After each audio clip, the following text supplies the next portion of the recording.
everyone, this is Dr. Dhruvi and welcome back to my channel Blossom. So today I will be telling you about the danger signs in pregnancy. 10 signs which can be dangerous in pregnancy. Not always, but yes, you should take care of it. So पहला sign है vaginal bleeding.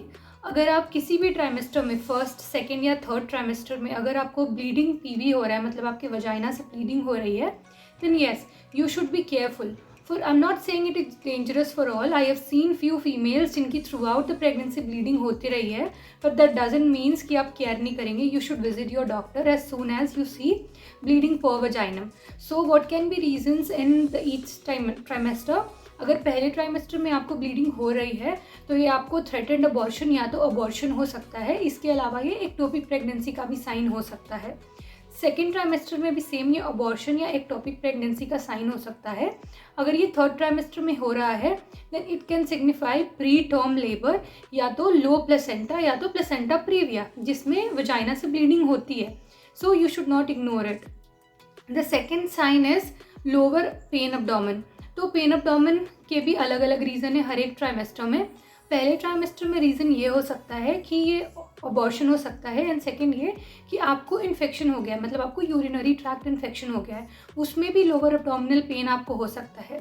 Second trimester में भी same ectopic pregnancy या तो abortion के ये science हो सकते हैं. थर्ड ट्राइमेस्टर में जो ये है आपका ये प्री टर्म लेबर या फिर वही जो मैंने आपको बताया वही प्री टर्म लेबर या फिर यूरिनरी ट्रैक्ट इन्फेक्शन. ये जो यूरिनरी ट्रैक्ट इन्फेक्शन है वो फर्स्ट ट्राइमेस्टर में और थर्ड ट्राइमेस्टर में बहुत कॉमन होता है. So you should not ignore your lower abdominal pain. Third is non stop vomiting. Vomiting जिसको हम लोग मॉर्निंग सिकनेस बोलते हैं, इट इज़ नॉर्मल. पर अगर आपको 8 से 10 बार वॉमिटिंग हो रही है या तो आपने 8 घंटे से पानी नहीं पिया है, मतलब पानी पीने के जस्ट बाद आपको वॉमिटिंग हो जा रही है, 24 घंटे से आपने खाना नहीं खाया है या तो 12 घंटे से आपने यूरिन पास नहीं किया है, तो ये सब डेंजर साइंस हैं. आपको तभी के तभी जाके अपने डॉक्टर से कंसल्ट करना चाहिए क्योंकि इस कंडीशन को हम लोग हाइपरेमेसिस ग्रेविडेरम बोलते हैं and it should not be neglected. Fourth sign है डिक्रीज्ड फीटल मूवमेंट्स. तो हम कैसे फीटल मूवमेंट्स देखते हैं, तो यूजुअली जो पहली बार माँ बनती हैं औरतें उनमें 5th मंथ में, और जो मल्टीपैरा होती हैं जो ऑलरेडी पहले मदर बन चुकी हैं उनमें 4th मंथ में बेबी का मूवमेंट स्टार्ट हो जाता है. तो हम लोग नॉर्मल मूवमेंट्स किसको बोलते हैं, तो अगर खाना खाने के बाद, ब्रेकफास्ट के बाद या डिनर के बाद 2 घंटे में आपका बेबी 10 बार के लिए किक कर रहा है या तो मूव कर रहा है, then that is absolutely normal. But it can vary in different females. तो ये जानने के लिए कि आपके में नॉर्मल या अबनॉर्मल क्या है, आपको जब से आपको quickening is first baby movement feel हो रहा है उसके बाद से आपको 2 या 3 दिन तक चार्टिंग करनी है कि कितनी बार बेबी मूव हो रहा है. और आपके बेबी की मूवमेंट के हिसाब से अगर नीचे हो रहा है, फीटल मूवमेंट्स कम हो रही हैं, then yes you should consult a doctor. तो ये जो डिक्रीज फीटल मूवमेंट्स है वो साइन ये हो सकते हैं कि आपके अंदर का जो पानी है जिसको हम लोग लाइकर बोलते हैं वो कम हो गया है, या तो आपका बेबी जो है कुछ उसको डिस्ट्रेस है जिसकी वजह से वो कम मूव कर रहा है. So it is a thing which has to be kept in mind. अगर आपको आपके बेबी के मूवमेंट्स कम लग रहे हैं then that time only you should go and consult your doctor. So the next is persistent headache. या तो आपको एपिगैस्ट्रिक पेन हो रहा है, ब्लरिंग ऑफ विजन हो रहा है या तो जनरलाइज एडिमा, मतलब पूरे बॉडी में सूजन आ गया है, then it is a danger sign. ये आपकी बॉडी में प्री अक्लैम्शिया को डिटेक्ट करता है. That means you have high BP. ये 20 वीक्स के बाद होता है प्रेगनेंसी में, और अगर आपने सही टाइम पे जाके डॉक्टर को कंसल्ट नहीं किया तो it can get converted into eclampsia. Eclampsia का मतलब है आपको फिट्स आ सकते हैं, आपको सीजर्स आ सकते हैं. तो अगर इनमें से कोई भी साइन आपकी बॉडी में प्रेजेंट है, सिम्टम प्रेजेंट है, तो आपको तभी के तभी जाके अपने डॉक्टर को कंसल्ट करना चाहिए. वो आपके डाइट में मॉडिफिकेशंस करेंगे या तो आपको टैबलेट्स पे शुरू कर सकते हैं. अगर आपने लेट किया तो फिट्स आ सकते हैं आपको, और आपके बच्चे का जो है ग्रोथ रिटार्ड हो सकता है, ग्रोथ कम हो सकता है, या तो सडनली बेबी की डेथ भी हो सकती है जिसको हम लोग इंट्रायूटेराइन डेथ बोलते हैं. So the next is itching in pregnancy. To some extent itching is normal क्योंकि हमारे बॉडी में थोड़ी बहुत एडिमा होता है और अब्डोमेन के आसपास भी जो है जो हमारे मसल है वो स्ट्रेच होते हैं. तो थोड़ा बहुत ईचिंग इज़ नॉर्मल. पर अगर आपको ये ईचिंग बहुत ज़्यादा सीवियर है और बहुत ज़्यादा टाइम तक है तो आपको जाके डॉक्टर को कंसल्ट करना चाहिए क्योंकि एक कंडीशन होता है जिसको हम लोग IHCP बोलते हैं, इंट्राहिपैटिक कोलेस्टेसिस ऑफ प्रेगनेंसी. ये लिवर का डिसऑर्डर होता है जिसमें आपके बॉडी में बाइल इकट्ठा होना शुरू हो जाता है, और जहाँ जहाँ पे ये बाइल एसिड्स इकट्ठा होते हैं वहाँ वहाँ आपको ईचिंग शुरू होती है, और मेनली आपको पाम्स में और सोल्स में जो ये ईचिंग है वो बहुत ज़्यादा होगी। तो अगर आपको प्रेगनेंसी में ईचिंग हो रही है तो it can also be a danger sign. So the next is foul smelling vaginal discharge.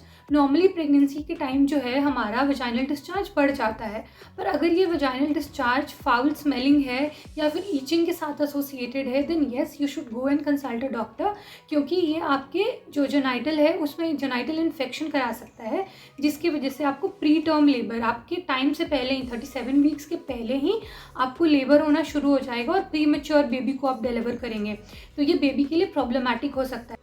The next is watery discharge from vagina, जिसको हम लोग the breaking of water bags भी बोलते हैं। तो इसमें क्या होता है, अचानक से आप खड़े हैं, कुछ काम कर रहे हैं, अचानक से आपको सीपेज ऑफ फ्लूइड पता चलेगा थ्रू योर वजाइना।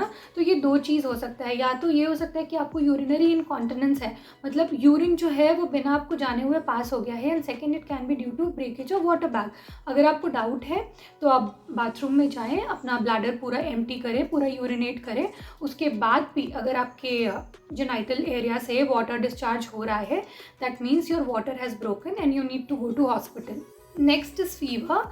फीवर किसी को भी हो सकता है, वेदर प्रेग्नेंट और नॉन प्रेग्नेंट, पर अगर आपको फीवर है इन प्रेगनेंसी देन या you should take a consultation, because ये इन्फेक्शन करा सकता है, and the same it can lead to premature rupture of membrane और pre term labour.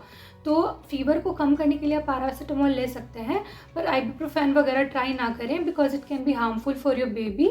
So if you have fever then या you should take a proper treatment of it, नहीं तो वही आपका ये जो है प्री टर्म लेबर करा सकता है फीवर इन्फेक्शन करा के।